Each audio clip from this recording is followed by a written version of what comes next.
everybody, it's Romania Black. Well, we're on episode 2 of Attack on Titan. And last episode, holy cow, that was a bit intense. So I had a couple thoughts before starting this next episode I wanted to quickly get out of the way. Woo on Patreon, and I'm sure by this point, as episode 1 is aired on YouTube, I'm sure you all have corrected me on this as well. But I just want to say that I do realize now that MAPPA is just creating the 4th and final season, and that another group, I think it's WIT, is responsible for animating the first 3 seasons. So that's good to know. I'm very curious why they switched to MAPPA. I mean, I know why they switched to MAPPA. MAPPA's a great animation studio, but I'm curious the circumstances, so that'll be interesting to kind of research as we get closer down the road with season 4. But yeah, this season so far, like this whole show starting out first episode, I don't think it's been a while since I've been hooked from a first episode. Obviously, when I think of shows that have hooked me from the first episode and made me be like, I want to watch more, one was Banana Fish, obviously. That first episode, like, hooked me instantly. The other was Game of Thrones. If you've ever watched Game of Thrones, the first episode is amazing. Like, it hooks you immediately. And this show reminds me a lot of Game of Thrones. It has a very Game of Thrones vibe, especially with, like, the medieval kind of, like, fantasy elements. And somebody in the Discord commented that the author of this series, the mangaka, actually made some of the Titans look like Game of Thrones characters. So it's like the mangaka knows what they're doing, which has me worried, because if this is anything like Game of Thrones, everyone's at stake. No one is safe. And from this first episode on, this show is not afraid to get gory. It is not afraid to be creepy and horrific. And I mean, I'm here for it, but I'm also terrified. So, I did have another note too. I went back and rewatched this first episode that I reacted to last week, and I noticed something really weird. Like, I don't know the circumstances behind these Titans. Don't spoil me. I know it's going to be hard not to spoil me, because there's so much, I'm sure, plot-wise that y'all are like, Romania, you need to know these things. But I'll figure it out, I'm sure. But one thing I noticed rewatching this is that the giant Titan, the 50-meter tall Titan, when he comes in to crash the gate, as soon as that moment's over, you see him kind of shrink and disappear from sight, which is weird, right? And he doesn't show back up in the rest of the episode. So I'm so curious about what these Titans are, because there's like the ones that look creepy and just kind of mindlessly kill people. They're different than this one. This one that just, like, it seemed like his job was to crash down the wall and let the other Titans in. So I don't know what's going on. I don't know why that Titan is different. I don't know why it shrank or disappeared. I don't know the circumstances, but it was very weird. Just like the Titan appearing with the crack of lightning and the crack of thunder was really weird too. So there's something going on, and I want to know what it is. But don't spoil me. I'm going to figure it out eventually, I'm sure. But we have our 3 main characters. We have Eren, we have Mikasa, and we have Armin. And I'm sure we got hinted at, foreshadowed, that Eren wanted to join the Survey Corps during this last episode. And with his mom dead and his father MIA, we don't know where he's run off to.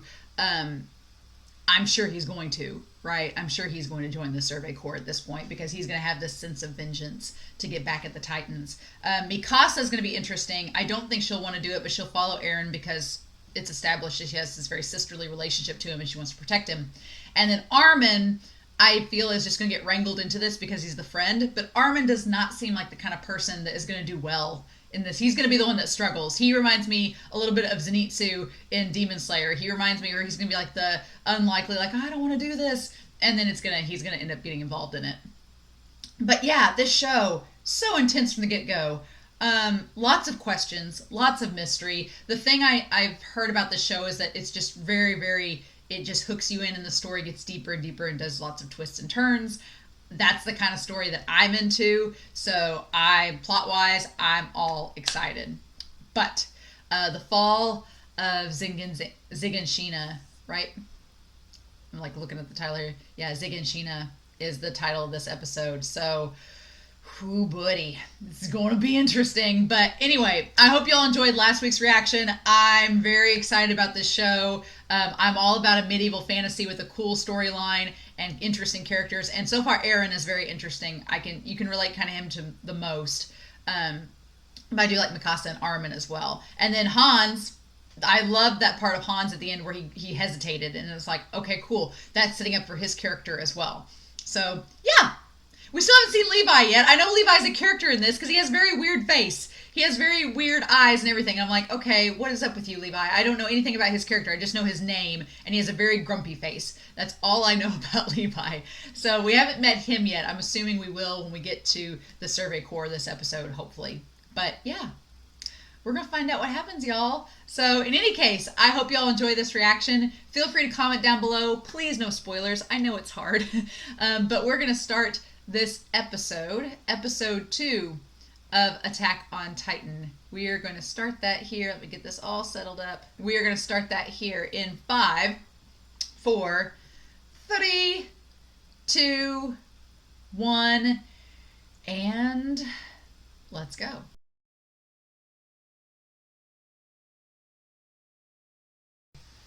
Okay. So there is going to be a time skip, it looks like. Because they said 3 years. Huh! Oh my god! Okay. So this episode was like exposition dump. Like, you want some exposition about this world? You want to know how expansive it is? You want some major genocide? Okay, cool. We gonna do it!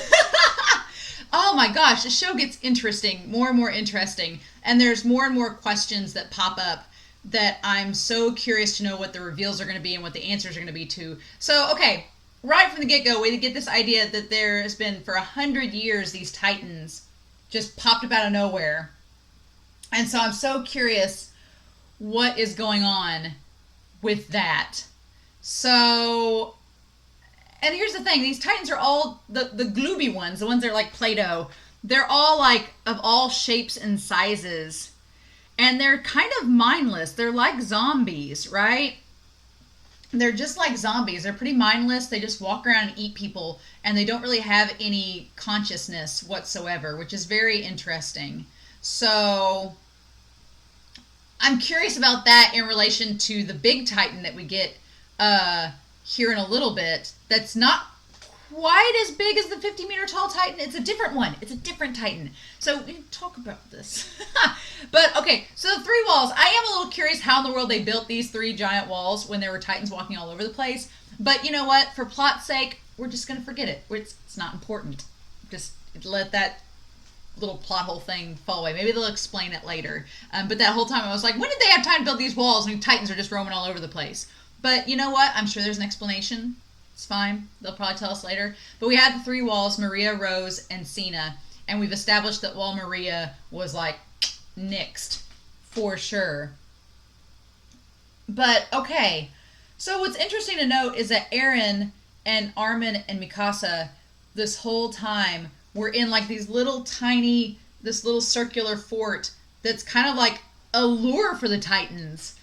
And they've been living in that. So they've been living in a death trap this whole time, essentially, right? And it just finally crashes down. And Wall Maria, which is the outside wall, is the one that's been destroyed. So the whole territory around Wall Maria is now Titan fodder. Like, it's just Titans are everywhere. And so they still have Wall Rose and Wall Cena. So still 2/3 of the entire kingdom is okay for now.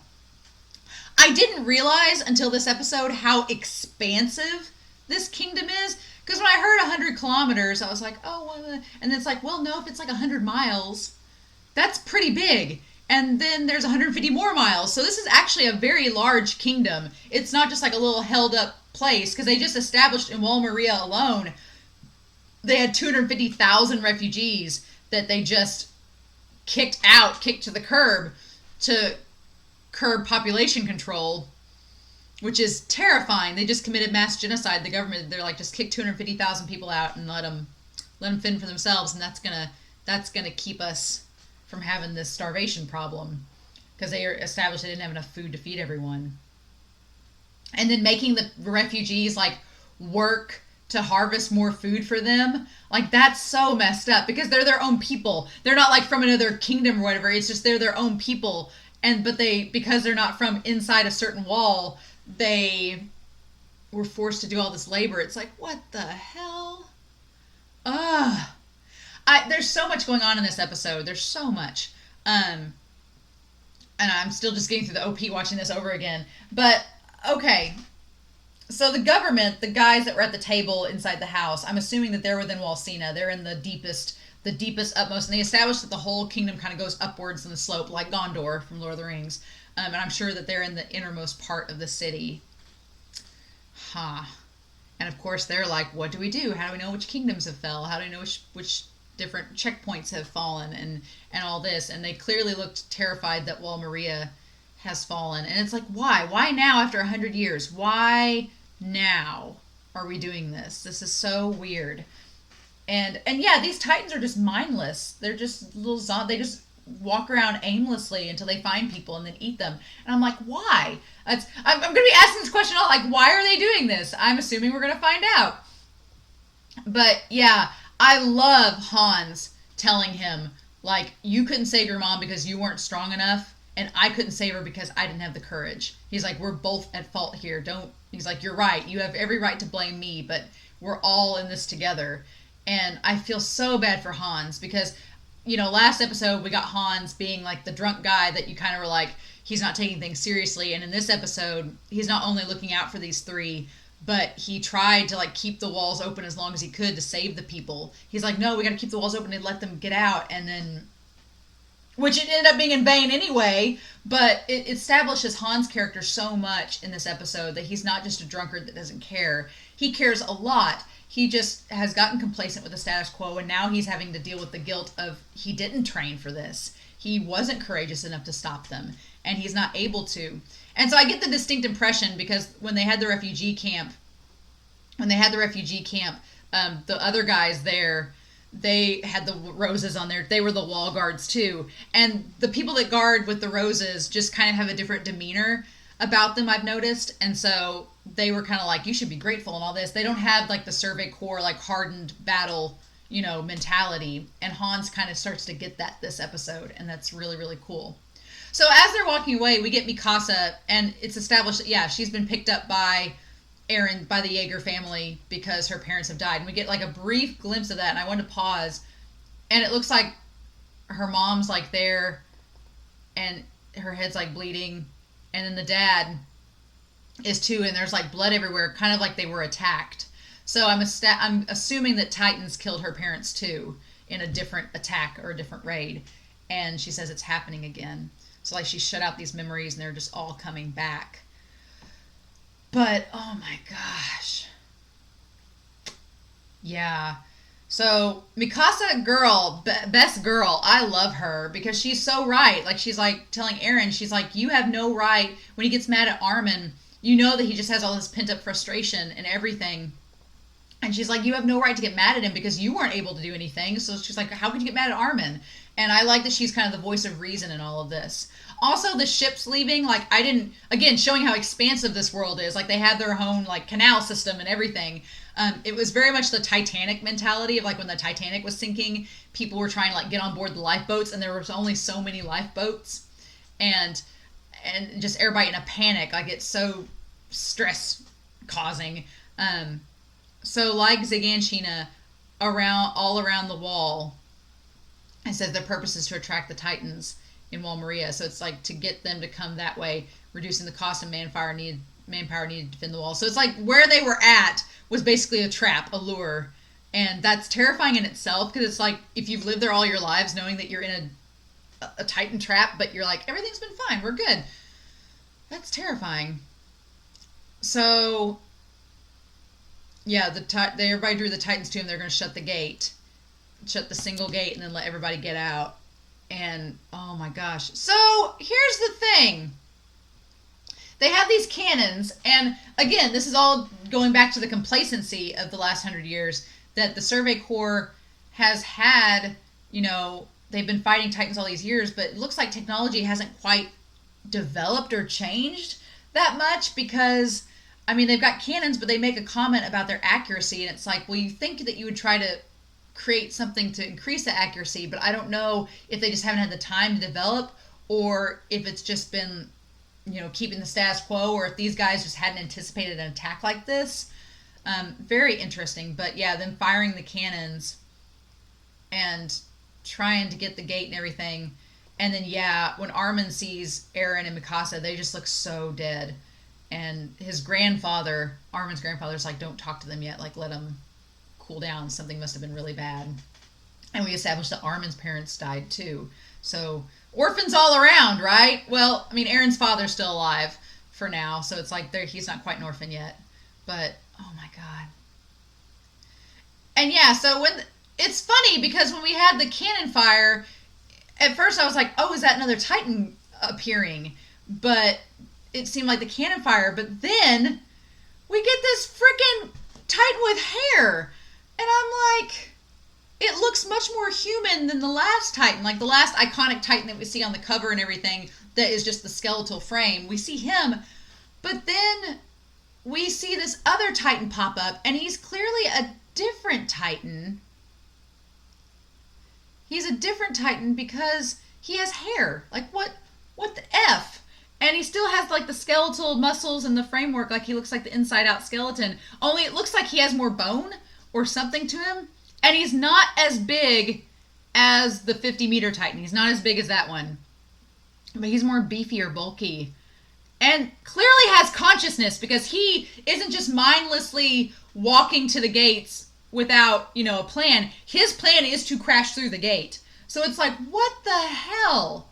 Why? But why? I feel like I'm going to be asking that question a lot this season. Like, but why? And so I'm sure that I'll get answers. And the cannon does nothing to him. But I'm like, this one's the most humanoid we've seen so far without being all Play-Doh-y and weird. So I'm like, what? And then, yeah, he just blows past the other Titans that are, like, tinier than him. Maybe he is as big as... He's not as big as the wall, though. He's not as big as that one. But he's bigger than the other Titans. He's like an in-between. And then he does something here, and I want to make note of it, because he does something where he breathes out, and it's like he exhales. He exhales, and it's just like fire. Like it's just like a kaiju, like Godzilla breathing out fire, and his like jaw completely like detaches when he does it, and then he stands up, and then it fades. I'm like, did he disappear? What happens? Tell me, show. Don't spoil me, but I'm so intrigued. And then we get to the outermost, the walls. We get a different view of the walls. So I like this like geographical view that we get. And we have the unknown. So we have a rough diagram of the human territory. It depicts areas still inhabited by humans. And outside the wall of Wall Maria remains a mystery. So we don't know what's outside of Wall Maria, which is fascinating to me. That it's like unknown land. And then we get the idea that elevation increases within relative proximity to the center of human territory. The territory is rich in natural resources such as water, minerals, and natural gas. So obviously, again, the closer you get to the middle, the closer you get to the top, the more resources you have, the better off you are. Because they kind of make that comment. They're like, those that are further out have less resources, and they're more prone to attack, right? So, interesting. And then we get this thing of the thing about people out there who escape by ship. At least 500, I'm told. Did we lose Sigga and Sheena alone? And they don't know if that's the only place that they lost. And then Wall Maria has been penetrated. So if only 500 refugees came from that area, but then Wall Maria got penetrated, so they had even more refugees. So the 250,000, were they just all the refugees from inside Wall Maria, or were they also inside the other wall and they just sacrificed them too? Like, just, we don't have enough food, just all of you go. Oh. Wall Maria has been breached, the Titans are invading, and they all look freaked out, and that's the last we see of our Council of Elrond here. And poor Hans.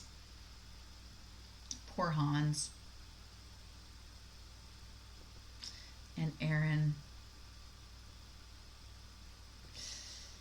Yeah, and so Eren's motivation in this is very, very clear. Like, he's very much like, is crying all we can do. What else can we do? And he, like, clutches his hand that was, like, scraped and bruised from trying to get into the house. And it's clear that he's swearing revenge on the Titans. Like, that's so clear. I mean, it makes total sense for his character. And as the main protagonist, you're like, yeah, this all... Him being like, I'll kill them all the Titans. And Armin's like, and that look, like Eren has a very scary, determined face, for sure. And his temper gets the better of him a lot, but you totally understand with his character. You totally get it. And so then it says this year. So I'm assuming that there's a lot of time passage in this episode. So it says that year the central government decided to fall back within Wall Rose. And so getting the people out of Wall Maria that they could. During that time period, the Titans consumed 10,000 people, which is insane. And so my question is, where the hell has the dad been this whole time? Because he says, Eren and Carla and Mikasa, please be safe. It's like, where have you been? Have you been in Wall Maria? Where'd you go? So then we have this, is it a vision or is it something that's already happened from the past? Okay, I'm thinking it's a vision because he gave him the, oh wait, no wait. So this is where it gets interesting because Eren has this dream and he says, Eren, and he's trying to give him an injection of something. It's like, what are you trying to do? And he says, give me your arm. And he says, no. He's like, after Mom died, you lost it. And there's the key. And he's like, Eren, let me go, Dad. This is for your sake. What are you talking about? And, okay, wait. I want to go back because there's something in his hand. And he, like, grips the ground. And there's something in Eren's hand. And I want to see... I'm trying to like find, because this goes so fast. What are you talking about? And he's kicking. Okay, and his hand is tied. So, his hand is tied. I'm assuming it's around the key. But I'm like, is this a vision of the future, or does this already happen in the past? Don't forget the key. You must get there. Someday you'll understand. Until you do. And the key falls onto the ground. And then he wakes up. But here's the thing. Has he had this key this whole time? I need to go back and rewatch episode 1. Because I thought the dad took the key with him. I feel like I saw my dad. And she's like, that can't be. It was only a dream. Was it? Because he has the key now. He has the key now. But I thought in the last episode that the dad took the key with him. So, hold on. Hold on, y'all. I know that as I'm watching this, I want to go back. Hold on. I'm going to have to pause the sound on this and do this. But hold on. So I'm going to go back to my reaction and check this out. Because I'm so curious. Okay, so we go back to see the dad. The dad leaving. And... okay, the dad says, yeah, restrain the lecture. And he's like, Eren, when I get back, I'll show you what I've kept secret in the basement all this time. But he takes the key with him. So, what? He took the key with him. So, how did Eren get the key? So, this isn't a vision. It's not a dream. It's something's happened. And how did Mikasa not know? So the dad got to Eren. So that means that the dad got to Eren while they were in the refugee thing, while they got off the boat. He found him, gave him the key, and presumably injected him with something and told him to go back there and find the basement. What the hell? Because he did. The dad took the key with him in the last episode, and now Eren has it. So, why doesn't Mikasa know this? Where was she during all this? What happened? Did he, like, do chloroform and knock her out? Like, what? Whoa! Oof. I don't know, y'all, but this clearly happened between the time they were on the ship and the time they got within Wall Rose. So, oh my gosh, you guys, theory brain is like going crazy right now. Like, why did he inject him with something? Why did he give him the key back? Why didn't he stay with him? Why didn't he take him with him? What's going on, show? Tell me your secrets. And you're not going to, I'm sure, until we get to it. But I'm like, what the hell?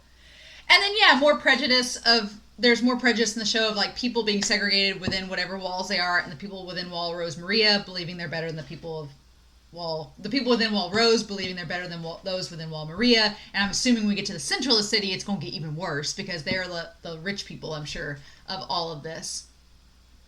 I like that with Armin's character, because we established last episode that Armin's character sometimes talks too much for his own good. Like, he tries to be quippy and quirky, and it gets him into trouble. But here, he uses it to save Eren. He's like, no. I'm like, Armin strikes me as like a politician, like a diplomat. That Armin has the ability to talk to others and say the right thing at the right time. He says the wrong thing at the wrong time sometimes.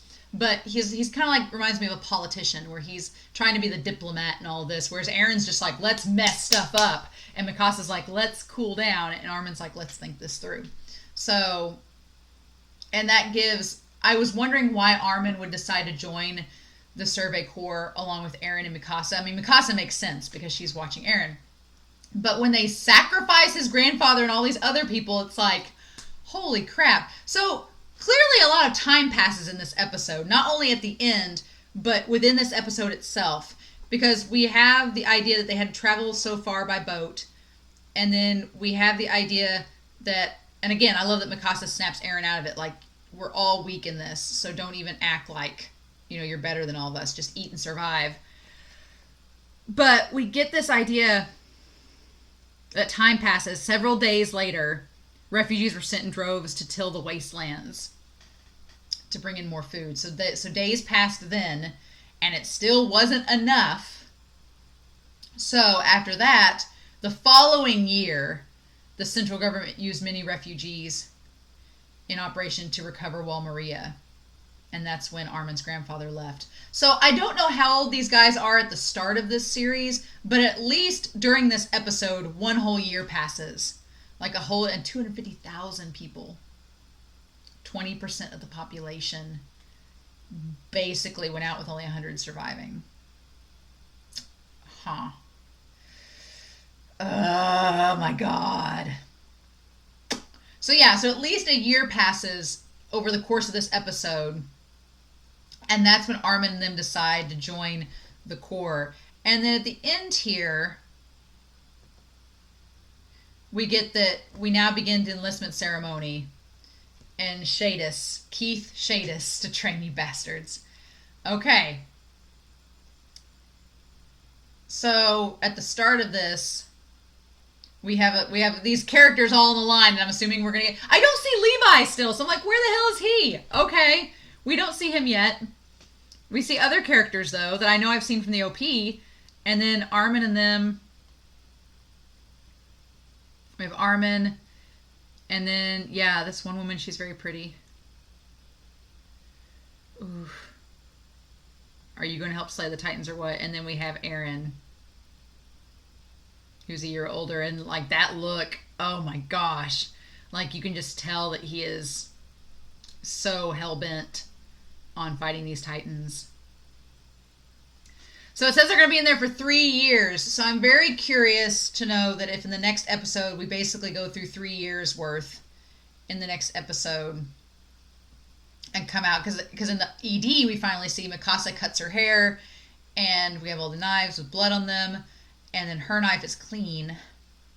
And then we see her getting older and Eren getting older. So if we're assuming that these guys are 10 or 11 or 12 years old, then by the time the end of this episode, they're probably 12 and 13.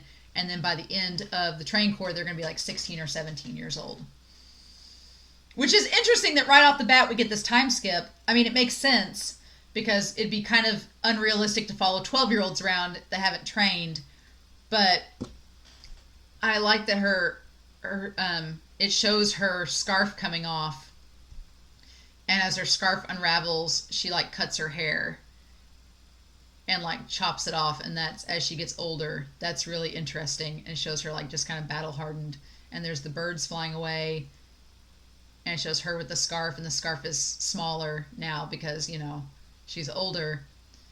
And it shows her looking back towards Eren, that was the little boy, and then he's like gotten taller as he's gotten older. Okay, cool. So there's that. Man, this episode, so good too. I'm really liking this show so far. I have lots of questions, and I know that they're probably going to be answered. It's just the waiting is the hardest part. In the words of Tom Petty, the waiting is the hardest part. Man. But I'm curious to know your thoughts. Please don't spoil me, or if you have spoilers, put a giant spoiler tag and then them like way under it so I don't see it. But, oh my god. I'm so excited, y'all. This season's already so good. So good. And we're just now getting into the training corps. We haven't even met Levi yet. There's so much. So much to go. But in the meantime, I hope you all have a wonderful week. Please stay safe. Take care. And I'll talk to you all again next week with episode 3 of Attack on Titan. Bye.